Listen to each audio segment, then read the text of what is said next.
नमस्कार दोस्तों, विप्र एस्ट्रोलॉजी में आप सबका स्वागत है। आप सब लोग मेरी चैनल को सब्सक्राइब कर रहे हैं, मेरे साथ जुड़ रहे हैं।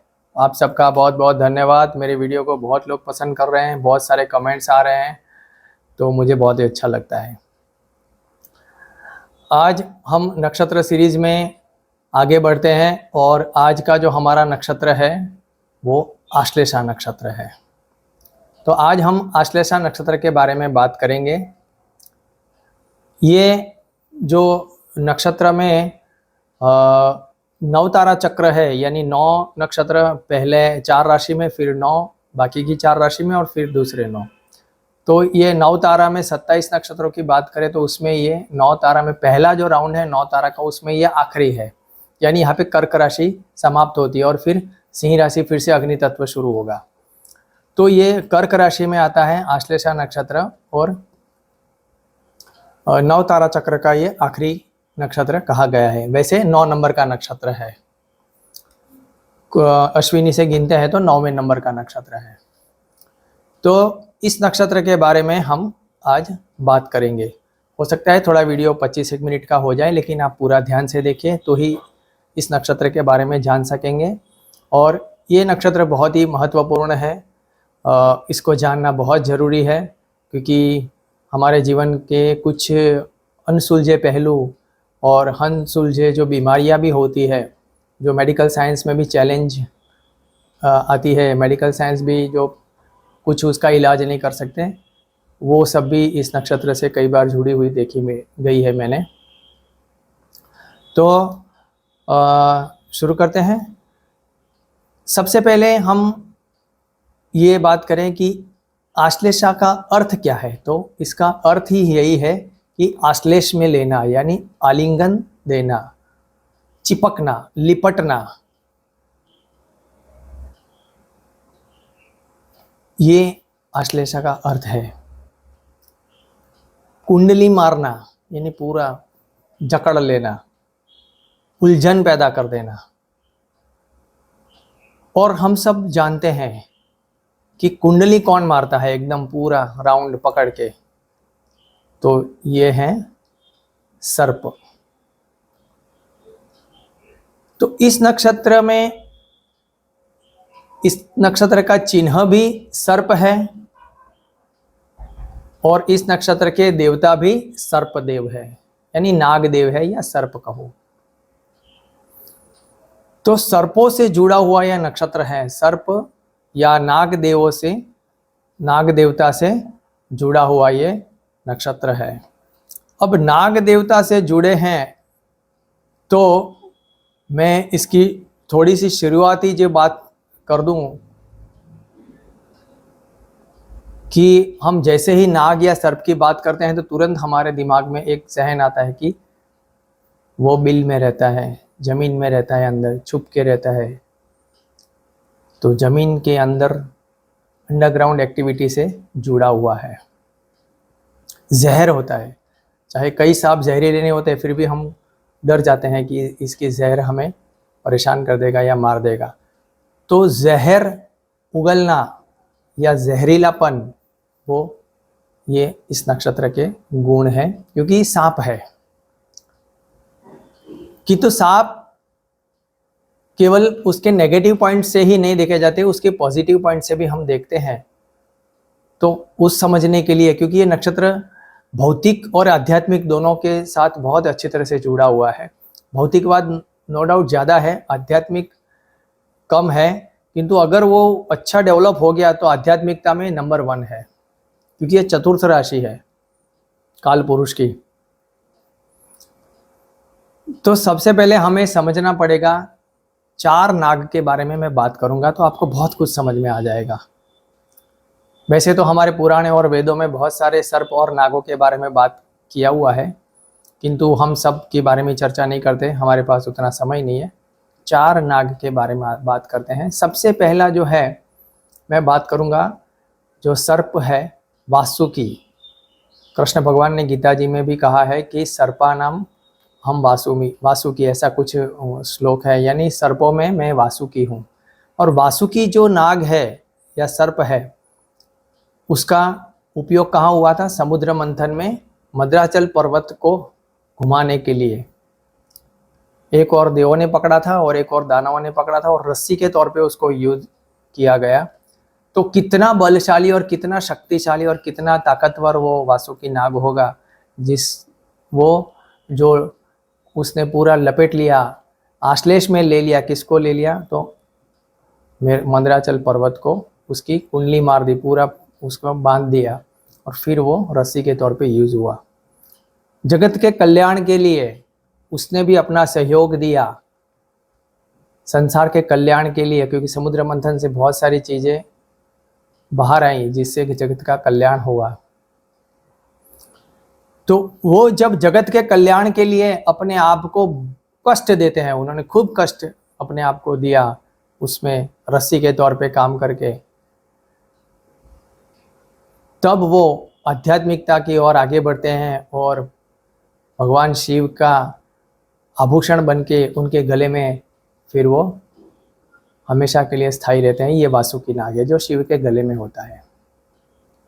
ये अच्छे की बात हुई। दूसरा एक अच्छा, वैसे ही उनका भाई शेषनाग जो हमेशा विष्णु भगवान के साथ रहते हैं और विष्णु भगवान हमेशा शेष शैया पर लेटे रहते हैं और लक्ष्मी जी उनके पैर दबाते हैं, ऐसे हम फोटो और मूर्ति देखते हैं। तो शेषनाग भी एक आध्यात्मिक उन्नति करके विष्णु के प्रिय हो गए और जहाँ विष्णु वहाँ शेषनाग और शेषनाग है वहाँ विष्णु है। भगवान विष्णु उसके बगैर नहीं रह सकते। ये सब नाग पौराणिक कथा के अनुसार एक ही माता की कोख से पैदा हुए हैं, चाहे शेषनाग हो या वासुकी हो या आगे मैं बात करूंगा वो हो। और हम सब जानते हैं कि जो शेषनाग है उन्होंने ही विष्णु के जो अवतार हुए, राम अवतार में भगवान राम के साथ साथ जो उनके छोटे भाई लक्ष्मण जी ने जो जन्म लिया, तो लक्ष्मण जी शेषनाग का अवतार कहा गया है और रामायण में भी उसका उल्लेख है कि उनका जो जन्म हुआ था लक्ष्मण जी का, वो आश्लेषा नक्षत्र में हुआ था। तो आप रामायण में सिर्फ लक्ष्मण जी के जो थोड़ा सा कैरेक्टर को समझेंगे तो भी कुछ उसके एट्रीब्यूट समझ में आ जाएंगे कि किस तरह का है। थोड़ा सा छेड़ा नहीं तो छंछेड़ आ जाएंगे, छेड़ दोगे तो छोड़ेंगे नहीं, तुरंत गुस्सा आ जाना, तुरंत उसका रिएक्शन देना, ये आश्लेषा नक्षत्र के गुण है। लक्ष्मण जी की तरह तुरंत क्रोधित हो जाना। दूसरे अवतार कृष्ण अवतार में भी बलराम जी शेषनाग का अवतार थे और कृष्ण जी के साथ थे। तो ये दो नाग की बात हुई और आश्लेषा नक्षत्र के बारे में हम जानने की यहाँ से कोशिश करते हैं। अब ये दोनों आध्यात्मिक उन्नति करके एक विष्णु के प्रिय एक शिव के प्रिय हो गए। और उन्हीं के जो और दो भाई की मैं बात करूं जो इनके नेगेटिव एनर्जी के साथ थे, वो एक कालिया नाग, जो हम उसकी भी कहानी पढ़े हैं महाभारत में और कृष्ण अवतार में, जिसने यमुना के अंदर अपना स्थान बना लिया, रहने चला गया अपनी नागिनों के साथ और पूरा यमुना के जल को प्रदूषित कर दिया, जहर उगल दिया और बहुत सारे पशु पंखी वो पानी पिया और उनकी मृत्यु हो गई।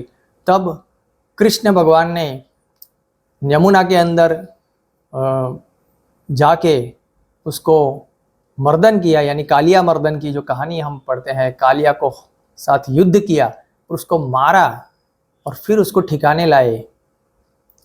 तब वो ठिकाने आया, तब तक वो जहर उगलता था और परेशान करता था, लोगों को दुखी दुखी और पीड़ित करता था, नेगेटिव एनर्जी। तो ये भी उस शेषनाग और ये वासुकी का भाई ही है, लेकिन ये इसका गुण नेगेटिव एनर्जी था। अब वो नेगेटिव को सुधारने के लिए कृष्ण को आना पड़ा, कृष्ण के साथ उसको युद्ध करना पड़ा और तब जाके कृष्ण ने उसको हराया और उसको उसका उद्धार किया। तो ये नेगेटिव एनर्जी कालिया नाग से भी हमें समझ में आता है। दूसरा एक हम महाभारत में एक स्टोरी तक्षक नाग की भी है, वो भी इनका भाई है। तक्षक नाग जब वो अर्जुन ने इंद्रप्रस्थ पे अपना पूरा सब तैयारी कर रहा था जगह पे, तो वो आग लगा के नागों को जलाया था, ऐसे कुछ स्टोरी है। तो वो तक्षक नाग तब से उसकी बदला लेने ठान लिया था कि मैं अब इसको बदला कभी ना कभी लूँगा, इसको मार दूंगा मैं, अर्जुन को। और महाभारत की युद्ध में भी कहानी आती है कि तक्षक नाग आता है और कर्ण को रिक्वेस्ट करता है कि मेरे बाण, आपके बाण पे मैं लिपट जाऊंगा और फिर आप उस बाण चलाइए अर्जुन पर, तो मैं उसको मार दूंगा और उसकी हत्या हो जाएगी और इस तरह से मेरा बदला भी पूर्ण हो जाएगा और आपकी जीत भी हो जाएगी। तो वो प्रसंग भी हम लोग महाभारत में देखते हैं और सुनते भी हैं, और भगवान कृष्ण उस वक्त रथ का पहिया जमीन में दबा के उसको बचा लेते हैं, अर्जुन को। तो ये कहने का मतलब यह है कि ये तक्षक नाग, कालिया नाग, तो ये नेगेटिव ऊर्जा एनर्जी है। बदला लेना है, परेशान करना है, छोड़ना नहीं है, याद रख के अपने बदले को याद रखना है। इसने मुझे ये परेशान किया था, सालों तक याद रखना है, फिर उसको बदला लेना है। यानी इनका मेमोरी पावर भी शार्प रहता है कि ये याद रखते हैं कि इसने मुझे ये उस बात में इतना परेशान किया था और मैं इसको अब छोड़ूंगा नहीं। और ये जो मेमोरी पावर है इन लोगों का, वो खास करके जो नेगेटिव बात होती है, जो उनके साथ बुरा हुआ है उसी को याद रखते हैं। अच्छा किसी ने किया है वो जल्दी याद रखते नहीं है। लेकिन अब हम इसके जो स्वाभाविक गुण हैं जो हमारी किताबों में, और ये जो नाग और सर्प के से जान के हमें जो पता चलता है, इसके बारे में भी हम थोड़ा सा फटाफट डिस्कस करते हैं। तो एक तो ये होता है कि ये लोग दृढ़ निश्चयी होते हैं और अपनी राय पकड़ के रखते हैं, छोड़ते नहीं हैं। इन लोगों को समझना आसान नहीं होता, बहुत कठिन होता है, इसलिए दूसरों द्वारा वो गलत समझे जाते हैं। कई बार उनके बारे में गलत फहमियां भी पाली जाती है कि ऐसा है, वैसा है, वैसा है, लेकिन हकीकत में वो ऐसा होता नहीं है। इनका रवैया थोड़ा सा आक्रामक होता है और थोड़ी सी ऊंचे आवाज़ में भी कई बार बात कर लेते हैं, उग्र स्वभाव होता है। और एक खास चीज़ देखने को मिलती है कि जब वो बातें करते हैं तो उनकी आंखें छोटी होती है ऐसे ही करके, और सिकुड़ती है। तो आंखें सिकुड़ के वो बात करते हैं ऐसे, तो समझ लेना कि आश्लेषा नक्षत्र इनका जन्म का नक्षत्र है। ये लोग खास करके बातें करते करते बार बार ऐसे आंखें सिकुड़ के बात करते हैं, सोचते हैं, ऐसा करते हैं। तो ये इनकी खासियत आप देखेंगे। इस नक्षत्र वाले लोग खाने के बहुत शौकीन होते हैं, भूखे नहीं रह सकते। भूखा रहना बहुत डिफिकल्ट हो जाता है। और एक चीज़ ये भी देखी जाती है कि खाने में इनकी नैतिकता भी नहीं होती है। मतलब कई लोग ऐसे देखे गए हैं कि नॉन वेज, वेज सब कुछ, मतलब कोई खाने में नैतिकता नहीं है, तो समझ सकते हैं। जिस तरह से सांपों का खून ठंडा होता है, वैसे इसका इन लोगों का भी खून ठंडे खून वाले माने गए हैं, लेकिन जहरीले, धोखेबाज जो सांप होता है उसी तरह के प्राणी के रूप में इनको थोड़ा सा आश्लेषा नक्षत्र वालों को देखा जाता है। एक चीज़ और भी है बहुत इम्पोर्टेंट इन लोगों में कि ये नक्षत्र वाले लोग का चेहरा इतना आकर्षक नहीं होता, लेकिन शरीर का जो यौन आकर्षण, यानी एकदम जिसको हम अपनी आज की भाषा में बोलते हैं कि सेक्सी बॉडी, तो वो आकर्षित होते हैं। यौन आकर्षण, शारीरिक यौन आकर्षण बहुत उनके अंदर होता है और उसी से वो सामने वाले को सम्मोहित करते हैं, और सामने वाले में भी यौन का जुनून उसी तरह से वो जगाते हैं। और हम लोग कई बार फिल्मों में या किसी जगह पे भी देखते हैं, आजकल तो वीडियो में भी देखते हैं यूट्यूब में, नाग नागिन जब मिलन होता है तो काफ़ी कुछ तक वो जैसे अपने आप को वैसे लपेटते हैं, खेलते हैं, ऐसा लगता है। तो इनको जो इंद्रियों का आनंद लेने में बहुत वो उनको मज़ा आता है। यानी ये सभी इंद्रिय है, ऐसा नहीं है इंद्रिय का आनंद यानी सुनने की इंद्रिय है, खाने की जीभ इंद्रिय है, स्वाद इंद्रिय है, या फिर ये स्किन की जो स्पर्श इंद्रिया है। सो शरीर की सभी इंद्रियों का आनंद लेने में इनको बहुत आनंद आता है। यह नक्षत्र वाले लोग अपना काम निकलवाने के लिए दूसरों की चापलूसी करते हैं और फिर अपना उद्देश्य पूरा हो जाने के बाद वो तुरंत निर्दयी हो जाते हैं, यानी उसको फिर काम निपट गया तो तू अपने रास्ते, मैं अपने रास्ते, भूल जाते हैं। ये नक्षत्र वाले लोग साजिश रचने में भी बहुत ही माहिर कहे गए हैं। इनकी एक चीज़ हमेशा ये भी देखी गई है कि वो किसी पर भी इमीडिएटली वो भरोसा नहीं करते हैं। हमेशा किसी की भी बात या किसी की भी को भी संदेह की नज़र से तुरंत देखते हैं और उसकी बात को भी संदेह के दायरे में रखते हैं। यानी डाउट, अविश्वास बहुत होता है लोगों में, जल्दी विश्वास नहीं करते। अविश्वास और संदेह ये उनके अंदर हमेशा रहता है और इसी तरह से अपना जीवन बिताते हैं। इसीलिए चिंता और सावधानी ये लगातार उनका पीछा करती रहती है, हमेशा ये उसी में रहते हैं। और शायद इसके वजह से ही वो खतरे को तुरंत भाप भी लेते हैं और खतरे को भापने की उनको शक्ति भी है और उसको तुरंत प्रतिक्रिया भी वो देते हैं, ये भी देखा गया है। दूसरी महत्व की बात, हमने बहुत सारी किताबों में पढ़ा है और हमने कुछ फिल्मों में, सीरियलों में, कई जगह हमने देखा है और हमारे परदादा भी बातें करते थे कि जो नाग लोग हैं वो खजाने के रक्षक होते हैं। यानी आज भी कहीं जाते हैं गाँवों में कि यहाँ पे नाग लोग बहुत आते हैं, शायद यहाँ खजाना होगा, या फिर कहीं पे खजाना होता है दबाया हुआ, तो वहाँ पे सांप या नागों का डेरा लगा रहता है, वो हमेशा वहीं पे रहते हैं ताकि वो खजाना कोई लौट ना जाए। यानी हम यहाँ से ये इंडिकेशन मिलता है कि ये नक्षत्र धन के साथ भी बहुत ही जुड़ा हुआ है। ये नक्षत्र आपको धन और भौतिक सुख सुविधाएं भी बहुत ही देता है, किंतु ये नक्षत्र वाले लोग कंजूस भी बहुत होते हैं, पैसे खर्च करने में बहुत कंजूस होते हैं और ये कंजूसी उनको लंबे समय तक लाभदायक भी नहीं होती, क्योंकि अल्टीमेटली उनको किसी दूसरे तरीके से नुकसान उठाना ही पड़ता है। तो ये भी देखा गया है। इस नक्षत्र वाले लोग को व्यावसायिक में, खेल में या व्यवसाय में भी उनको किसी भी प्रकार का थोड़ा सा षड्यंत्र करना, धोखाधड़ी करना, किसी को धोखा देना, रणनीति बना के आगे बढ़ना, ये सब कामों में उनको बहुत ही आनंद आता है। दूसरों की आंखों में धूल झोंकना, तो ये सब करने में उनको, पॉलिटिक्स खेलने में इनको बहुत ही अच्छा मज़ा आता है और उसी में आनंद लेते हैं। एक बहुत अच्छी चीज़ ये है कि आश्लेषा नक्षत्र वालों के अंदर विश्लेषण शक्ति बहुत अच्छी होती है। विश्लेषण का मतलब होता है एनालिटिकल स्किल।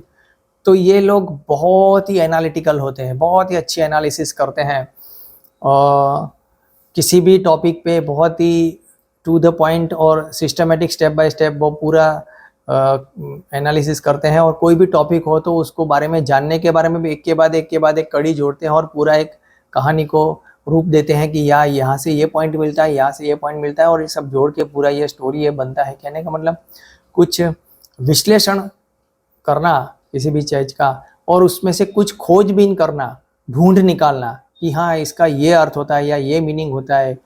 तो ये सब भी इसके अंदर बहुत ही अच्छी ये शक्ति उनके अंदर देखने को मिलती है। एक और चीज़ खास आज के युग के साथ हम जोड़े आश्लेषा नक्षत्रों को, तो हमारे जो शरीर में जो डीएनए है, तो डीएनए की जो डिज़ाइन भी जो हम लोग देखते हैं तो वो भी एक कोयल सर्पाकार में हमें देखने को मिलती है। तो कहीं ना कहीं ये जो नक्षत्र है वो हमारे डीएनए से जुड़ा हुआ है। यानी हमारे पूरे जो पारंपरिक, जो आनुवंशिक, जो हमारे अंदर जो गुण है हमारे फोर फादर्स के, वो सब भी इस नक्षत्र से देखे जाते हुए हैं। इस नक्षत्र को मैंने पहले कहा वैसे आध्यात्मिकता का प्रथम पायदान है, क्योंकि इसके अंदर बहुत ही अच्छी पॉजिटिव चीज़ ये है कि अंतर्ज्ञान, वो अपने में ही मग्न रहते हैं, अपने में ही मस्त रहते हैं, एकाग्रता होती है, कामुकता होती है। दूसरे साथ साथ जो हमारे शरीर में जो कुंडलिनी है 7 चक्रों, मूलाधार चक्र से लेके ऊपर तक, तो वो उसकी भी जो पूरी डिज़ाइन है वो सर्पाकार है। तो कुंडलिनी अगर जागृत करनी है और आध्यात्मिक उन्नति करनी है तो ये नक्षत्र वाले लोग बहुत ही अच्छा से कर सकते हैं, उसमें सफलता मिल सकती है। लेकिन उसके लिए उनको मेहनत करना पड़ेगा, अपने आप को थोड़ा सा ट्रांसफॉर्म भी करना पड़ेगा। जैसे एक चीज़ है कि सांप जो है वो कुछ साल बाद एक अपनी केचली निकाल देता है और अपने आप को नए स्वरूप में ढाल देता है। तो ये नक्षत्र वाले, और केचली निकालते वक्त उसको बहुत कष्ट भी पड़ता है। तो ये नक्षत्र वाले लोगों को अपने आप के जो नेगेटिविटी है या फिर कुछ दायरे से बाहर निकल के उसमें कष्ट पड़ेगा, अपने आप को नए स्वरूप में लाना पड़ता है, तब जाके आप उसमें से धीरे धीरे करके आध्यात्मिक प्रगति कर सकते हैं।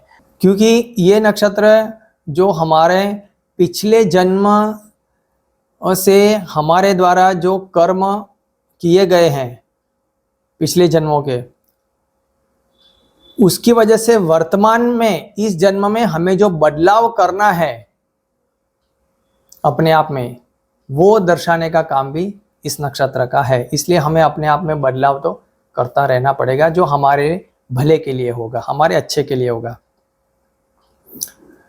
मैंने कहा ये नक्षत्र, ये जो सर्प लोग हैं, वो एक कहानी ऐसी है कि उनको ब्रह्मा जी ने कहा कि आप पाताल लोक में निवास करेंगे, तो जमीन के अंदर या भूमि के नीचे जो अंडरग्राउंड पार्ट है, यानी वैसे भी ये जमीन के अंदर रहते हैं, तो अंडरग्राउंड एक्टिविटी, छुपी एक्टिविटी, रहस्यमयी क्रियाएं, या फिर क्या बोलते हैं कि कुछ शोध संशोधन, कुछ रिसर्च, ये सब लाइन में भी ये नक्षत्र इंसान को जोड़ता है और उसमें सफलता प्राप्त कराता है। अब एक बहुत महत्वपूर्ण चीज मैं बात कर रहा हूं कि ये नक्षत्र गंडमूल नक्षत्र में गिना गया है। गंडमूल नक्षत्र में 6 नक्षत्र आते हैं, उसमें से ये पहला नक्षत्र है।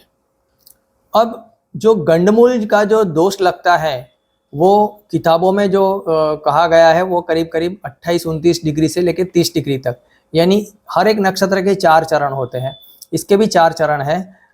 तो ये जो 4 चरण है वो धन, मकर, कुंभ और मीन, ये 4 राशि के नवमांश आते हैं उसके अंदर। उसमें जो आखिरी नवमांश है मीन राशि का, 26 डिग्री 40 मिनट से लेके 30 डिग्री का, वो गंडमूल में ज़्यादा लगता है। लेकिन मेरा अनुभव ये है कि अगर कोई प्लेनेट, अगर वो कुंभ नवमांश में भी है, यानी करीब 23 डिग्री से ऊपर चला गया है, वो कुंभ नवमांश में आ गया है, तो वहाँ से ही गंडमूल की असर देखने को मिली है।